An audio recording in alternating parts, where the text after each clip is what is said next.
If you like the soft, squishy texture of store-bought Wonder Bread but not the flavor, this same-day recipe is for you. This is the winning sourdough Wonder Bread copycat recipe, but faster and with less sour flavor. It all starts with a stiff sweet starter. We need 30 grams of sourdough starter, a healthy starter, not old discard from the back of the fridge, 30 grams of honey, 60 grams of water, and 120 grams of bread flour. This makes a stiff sweet starter, so it's not like a liquid starter where you can just mix it together with a spatula. We're going to start mixing in that way, but then we need to bring it out and give it a few kneads in order to make sure that all of the ingredients are really well incorporated together. So just knead it a little bit in your hands. You could do it on the counter if you want. Put it back in your jar, and this will ferment on your counter overnight. It should be ready within 10 to 12 hours. You're ideally looking for it to about triple in size, and you'll see lots of bubbles all around the sides of the jar. All right, it's the morning. Our starter has risen. It's beautiful, smells yeasty and sweet. I love it. I'm getting a late start. It is 10:30, and that's because I had to clean this entire kitchen, get my kids to school, blah, blah, blah. So I'm getting a late start, but it's okay. I'm just gonna make sure that I keep my dough very, very warm, and this will still be done before I go to bed. Promise, it's same day. So last night I was too tired to make the tangzhong. I barely got the starter put together and then I passed out, but that's also fine. You can make the tangzhong the morning of. The only caveat is you have to let it cool down. It's okay if it's still warm when you add it to the dough, but if it's 150 degrees, which is the temperature we're after, it might kill your sourdough starter. You can use any flour you want for this, and you also don't have to use whole milk. You can use 2% milk, skim milk, water. Lots of recipe testers have made this with nut milks, cashew milk, soy milk, almond milk, you name it. Anything will be just fine. I prefer whole milk, but if you have a dairy problem, no issue whatsoever. All right, we microwave this for 30 seconds. And every 30 seconds, we're just gonna bring it out and give it a mix. The flour will start to gel up with the milk. And you wanna make sure we get that mixed in so that the whole thing heats evenly. It takes 4 to 5 usually rounds to get it to 150 degrees Fahrenheit. I highly recommend using a temperature probe for this to make sure that your mixture reaches 145, 150 degrees Fahrenheit. Because if not, the sciencey things that are happening that make the tangzhong so great, those things may not happen, and then your tangzhong isn't gonna give you all of the benefits that we're looking for in the final loaf. In fact, it would lead to probably extremely sticky dough that you keep adding flour to and it comes out dense and just not right.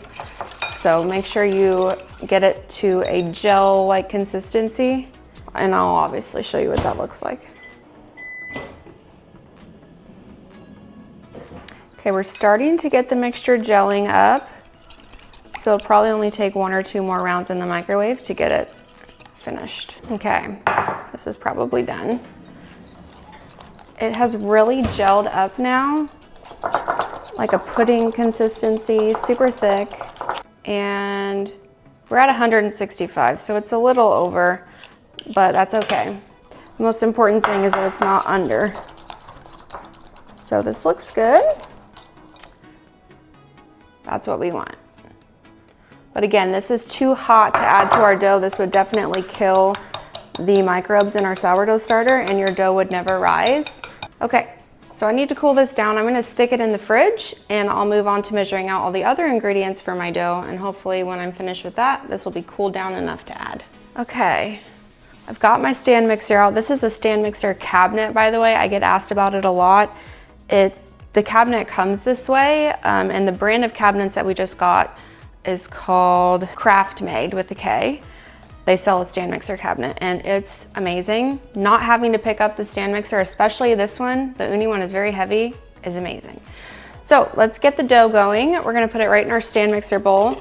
If you're doing this by hand, I will put instructions for that in the description below. Stand mixer definitely makes the job easier, but if you don't have a stand mixer, don't be discouraged, you can do it. Just gonna take some elbow grease. So we need 195 grams of water.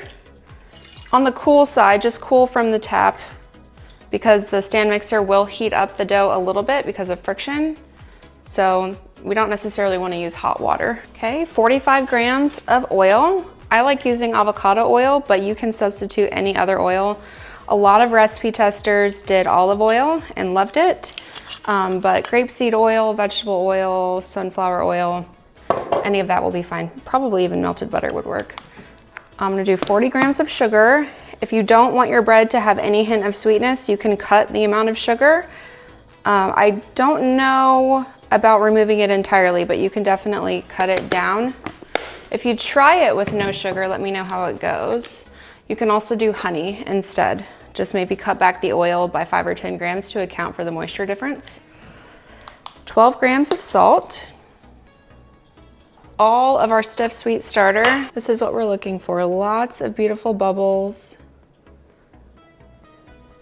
It should smell sweet and yeasty, and if you touch the top, you should be able to feel that it's aerated underneath. It should feel like a cloud. I don't know how you imagine a cloud would feel. Okay, all of this is going in here. The reason we're using a starter that is on the stiffer side, which means it's got less water in it and also has some honey added, which you can do sugar instead of honey, is because it really helps cut down on the tang. I get a lot of requests for sourdough recipes that you couldn't tell that it's sourdough, and a really simple hack to do is to use a stiff sweet starter. I've recipe tested both ways and it is a world of difference. So definitely don't skip making the sweet starter. It's so easy. I have it memorized and I pretty much make it every night at this point because my family's obsessed with this recipe and I want to make a lot of variations on it. But anyway, definitely essential. And the tangzhong is also a must. The recipe will not be as special as it is without the tangzhong at all. It would just be regular sandwich bread that probably goes stale by day 2. Okay, that's all of the ingredients except for the tangzhong. Let's see if it's cooled down. Still feels pretty warm. Okay, it's about 120 degrees, so we're getting there. I'm gonna give it another 5-10 minutes in the fridge, and then we should be good to get this mixing. All right, the tangzhong has cooled down to below 100 degrees, so I'm gonna go ahead and get that added. It's amazing what this little paste can do. In side-by-side comparisons, it's actually crazy. The bread is like squishy with the tangzhong and not at all without. Okay, so I am using the Uni Halo Pro spiral mixer for this. For me, it takes about 2 minutes to get to a shaggy dough with this one. I think it should be similar for other stand mixers, but what's different is once it comes together into a shaggy dough, I'm gonna increase the speed a little bit and let it mix until the dough gets really strong, at least to a weak window pane, which I'll show you what that looks like when we get there. In this machine, that takes about 7 minutes of medium to medium low mixing speed. In a KitchenAid, it takes upwards of 20 minutes. Some people even said it took them 30 minutes, so it's gonna take longer for that one. In the Bosch, I found it took about 10 minutes. I have not tried this recipe yet in the Inkarshram, so I can't report on how long it takes for that one, but if I try that before this video gets published, I'll include that in the description below. But no matter how long it takes, we're looking for a milestone with the dough, so it takes as long as it's gonna take. If your machine seems like it's struggling, which is really only a KitchenAid thing, give the dough like a 5-minute rest and then start mixing again. And if you're doing this by hand, you want to knead this until the dough really smooths out. If your arms get tired, cover the dough, let it rest for 5, 10, 15 minutes, whatever you need, and then come back to it and do it again. We really are just trying to get a strong dough with a nice window pane that will allow our dough to be able to trap the carbon dioxide that the yeast is producing and hold it in there really well. I like to kind of stick my all the bits in there. That's one thing I love about this mixer. You can do the same thing with the Inkarshram. No risk of your fingers falling off. Okay.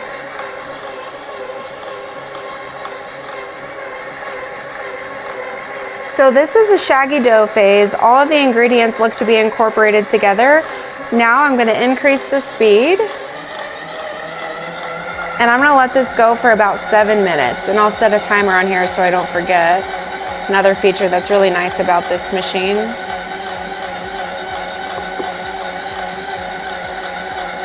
Okay. And this is gonna go until the dough looks very smooth, no longer shaggy, and then we'll test it to see if we can get a decent window pane on it before we set it in our proofing box or a warm spot. Okay, I just want to point out here, it's been a few minutes, and this is the texture we're looking for in the dough. It's clinging on to the bottom a little bit, but for the most part, we can see this is a good dough ball. Things are staying together, it's not loose. If your dough is not looking like this texture, you can make adjustments right now. Add a little bit more flour, maybe a tablespoon at a time until you get to this. But this is perfect. It's like pillowy looking. It's a little tacky, not crazy sticky, not soupy by any means. So this is the texture. Okay, it has been 7 minutes. Here's what our dough is looking like. When I touch it, it feels tacky, slightly sticky, but not soupy, not crazy sticky. Let's take a look and see if we can get a window pane out of this dough. So what we want to do is stretch the dough. Okay, so can we see there's little holes, little tears in the dough as we try to stretch it thin? I would say this is a pretty weak window pane because this spot over here looks pretty good. There are a couple holes right there. It could be stronger, but honestly, this is good. Got to get our dough out. I like using a bowl scraper to try to get it all to come out in one piece. We don't want to rip or tear the dough as much as we can help it or stretch it too much. Okay, there we go. So I get a lot of questions about what's the texture supposed to be like? Did I mix it enough? Did I over mix it? So I'm gonna come up close. This is our dough texture. If I hold on and let go slowly, that's what we're dealing with. But if you're quick with your movements, it doesn't stick to your hands. It feels tacky, but it's smooth and strong. That's what we're looking for. Try not to add too much flour. I know it's tempting, but the more flour that you add, the denser your final loaf is gonna be, and we're looking for light, squishy, fluffy, not necessarily moist, but not dry either. So there's our texture.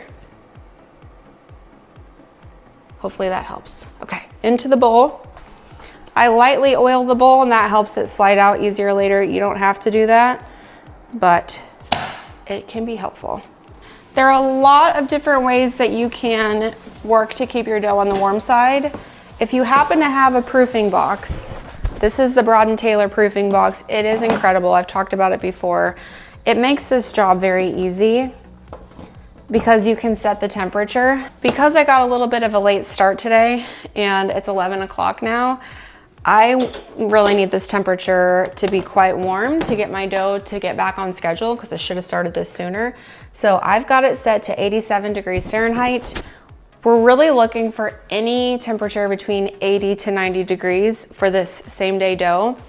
Enriched doughs that have fat, any kind of enriched dough, fat, butter, eggs, anything like that is gonna take longer to ferment than just your regular artisan dough that's flour, water, salt. So we gotta keep this warm if we want it to proof pretty quickly. So proofing box is awesome. There are other options. There are warming mats that you can purchase. They're maybe not as evenly distributed heat as something like this, but that would work. I've heard of people using heating pads and kind of putting some towels on top and then put their bowl on top of that. That's an option. You can also use your oven with the light on. If your light in your oven doesn't produce any heat, you can get like a cup of boiling water and stick that in your oven and that'll help make it warm and cozy. You can also turn on your oven for just a couple minutes and then turn it off, and that can make it a nice warm cozy spot for your dough. I don't recommend the proofing setting on your oven because that's probably gonna be too hot for sourdough. That's really made for commercial yeast that can withstand it. Sourdough is much more sensitive and that wild yeast does not like how hot the proofing setting is. Might kill your starter in there. If you're making this during the summer, you can set it outside. Just make sure to cover it good with plastic wrap so no bugs fly in. If it's during the winter, put it next to a heater. We just need a warm spot for this dough to keep it nice and cozy and to speed things up. This first rise, we're just looking for the dough to rise up a little bit. I measured it one time and it was about 30%, and I just give that to you as a general guideline, but you don't need to be like measuring your bowl and writing down the milliliters. You don't need to mess with that. It's not that specific. All we're looking for is signs of fermentation in the dough. We want to see some bubbles around the sides. When you poke the top, you want it to start feeling a little bit aerated. At that point, we're gonna dump it out, shape it, and put it in our loaf pan to rise the rest of the way. So the timing of that shaping is not as critical as letting it proof the rest of the way in the loaf pan. So please don't panic about like, oh, 30%, I gotta write. No, it's not that serious. So we will be back in a couple of hours at 87 degrees. Hopefully this takes about 3 hours to start seeing some of those signs. And then I can bake this before bed.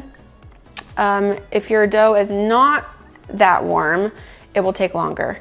Probably about 5 hours if it's below 80 degrees, but definitely try to find that warm spot. Okay, I will be back this afternoon. It is 2:15 p.m. and I think this dough looks like it's starting to do some good things. So I'm gonna go ahead and move on to the shaping. Let me show you up close. So there's bubbles starting to form all around the sides and the bottom. I don't know how much better you can see, but there's bubbles everywhere. When I look at the surface, I can see bubbles forming under the surface. And when I touch the top, it feels pillowy. It's got a soft, light, aerated texture to it. That's what we're looking for. We don't need this dough to double or anything like that. We just need it to start puffing up. That's all. So I wrote this recipe to fit a long sandwich loaf pan. If you don't have this size and you just have a regular loaf pan, there's a calculator that will be on the recipe post right on top of the recipe card, and you can select your loaf pan size and it will give you a revised list of ingredients. If you made this dough and you don't have this loaf pan and you're like, well, what do I do now? I already made the full recipe. You can split this dough in half and do half in regular size loaf pan, like 8.5 by 4.5. Okay, so if your loaf pan is not non-stick, give it a good spritz. I like avocado oil. This pan is non-stick, but I am a dummy and I put it in the dishwasher a lot, and so the non-stick coating is starting to come off. Don't do that. I have a bad habit of putting things in the dishwasher that aren't dishwasher safe. So I end up having to buy another one, and if I do, I will baby that thing because USA pan loaf pans are incredible. All right, I like to lightly flour my surface. That's optional. This dough is not super sticky. All right, so here's our dough. It's like a cloud. It's pillowy, it's soft. I just love this dough. Okay, with just a super light dusting of flour, I mean super light, just to keep the rolling pin from sticking. And then I'm gonna roll this. The main purpose of rolling this, besides getting it into a rectangle, is to pop bubbles. We don't want big bubbles in our sandwich bread because this bread is perfect for like peanut butter and jelly.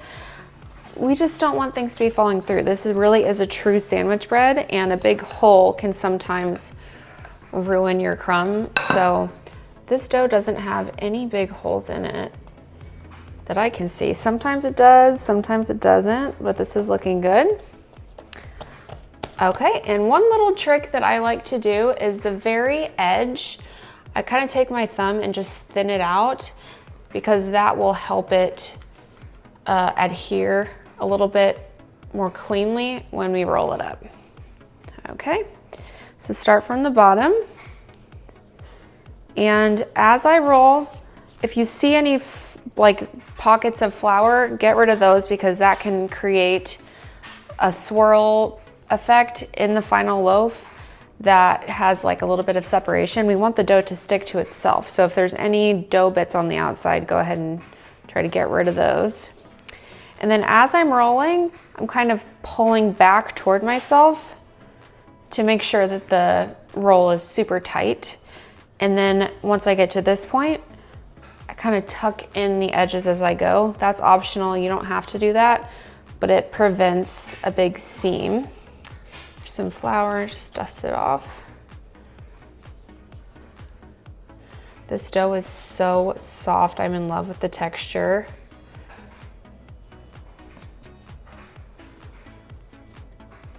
Okay. And now that we've gone to the very edge, if we look at the bottom, it didn't work out as good that time as it normally does, but having that seam be thinned out kind of helps it blend into the rest of the dough.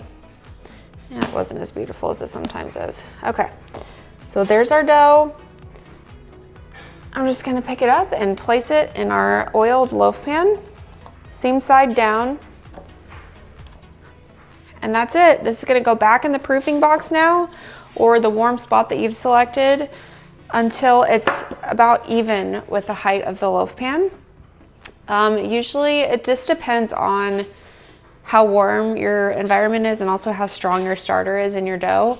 I've had people say that theirs was fully proofed within 3 hours, and some people it takes 7. So just keep an eye on it. I'm going to lower my proofer. So I have date night tonight, it's 2:30. I'm probably gonna put the proofer at 80 degrees, and that should be ready to bake when I get home after date night tonight before bed, hopefully. And that's it. That's how you shape the same day Wonder Bread. I will check back in with you this evening. Real quick, I just decided to lower it to 77 because I got panicky that it might overproof. Of course, I'm gonna tell our babysitter to keep an eye on it, but I don't want her to have to deal with baking it or filming anything, so hopefully that can last. Okay, it is 10:15 at night. We are back. This is ready to be baked. It's a little higher than I would normally let it go, but it'll be just fine. Let's get this thing in the oven. 350 degrees.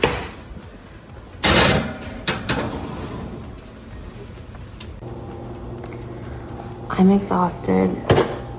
It is 11 o'clock at night. This is done baking. I looked for an internal temperature of between 200 and 210 degrees Fahrenheit. This was 206.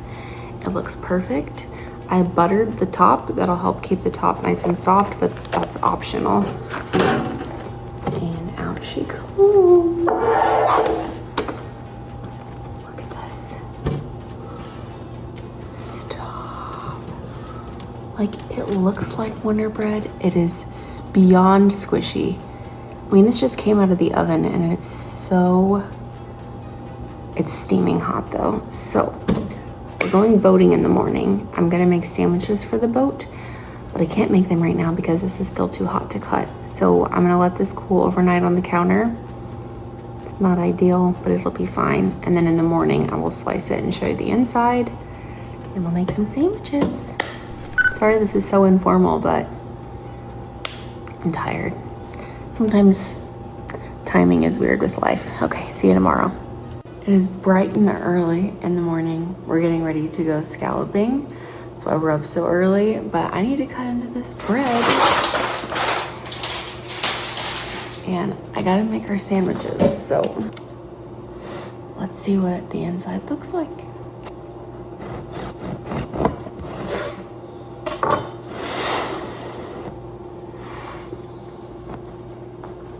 Oh my gosh, it's so soft.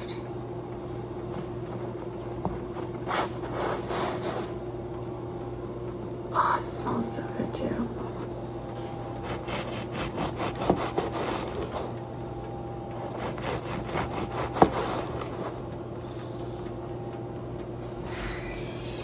So soft.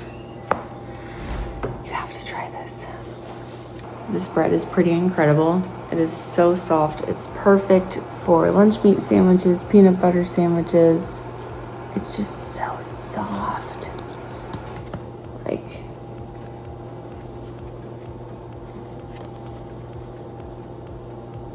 it's just like store-bought. So I really hope you make this same day Wonder Bread recipe. I'd love to know your feedback. Let me know in the comments what you think.